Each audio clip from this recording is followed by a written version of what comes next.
I'm Michael Gale from roomwork.com. Cristina Urrutia from IG Latin America. I'm from Mexico. Excellent. With an accent. Yes, I've seen your picture. Yes. I follow you. That's a ghost. Dave Markowski from Superheroes Week. Herb Shaw, WCDB Old. Excellent. Thank you very much. I'm sorry for just like to know that. I never do. My first question is, looking over the episodes you have one on Burke and Hare and another on Countess Bathory, who have been explored in a number of other films. So what went into kind of finding a new direction to take these, telling these stories? Passion. The writers who took those stories came to the room with passion, specifically for both of those stories, and said, look, this has been done. I mean, Elizabeth Bathory has been done in Hostel, even, the movie Hostel. Yeah. Poorly, I think, but that story's been told. But she came with this passion, said, I want to do a script where it's three women, it's a three-woman play, basically. They're the only ones who speak, and she is the greatest female serial killer of all time, and she wanted to write to that. And for Burke and Hare, Carlos Foglia, who's from Argentina, wrote that, and it's about it's about immigrants from Ireland going to Scotland, and he's an immigrant from Argentina coming to America, and he knew that as a kid that he could go down the dark path too, and he didn't, and so he wanted to write about people who did go down the dark path. So that, to me, it's the passion of the writers. Cool.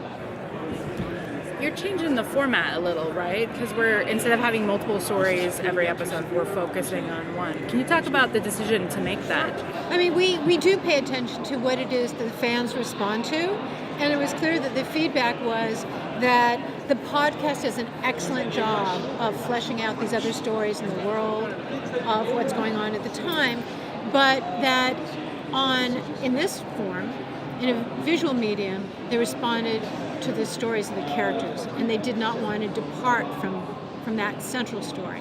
So that was our choice was to really stay with these characters and not put that on hold to explore the rest of the world. Coming over from Exorcist, I loved telling. It's a very simple family story, last season, and that's what I think what made the show great. And so being able to come tell a very simple, as she said, very simple story, but on an epic scale, with more money and more production value, was what really excited me about season 2. So is there any fear of alienating the fans of the podcast?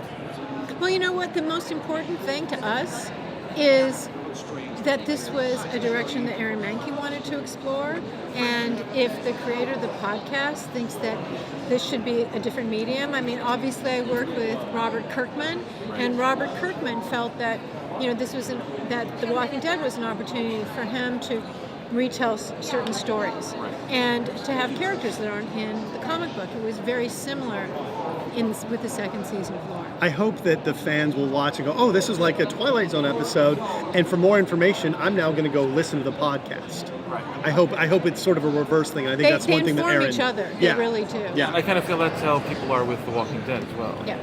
We have time for one more question. Okay. Well, you've both done... Oh, I'm sorry.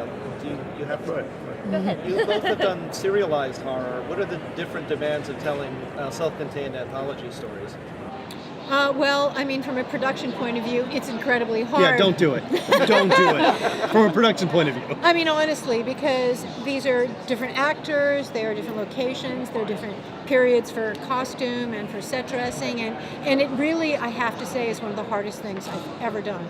On the other hand, it's the most exhilarating, precisely because if you solve those challenges, you get to tell these remarkable stories. And when they're done, and you move on. And again, last year I did one serialized story that was one type of horror.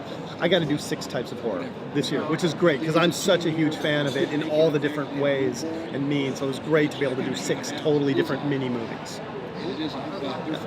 Thank you. Thank you very much.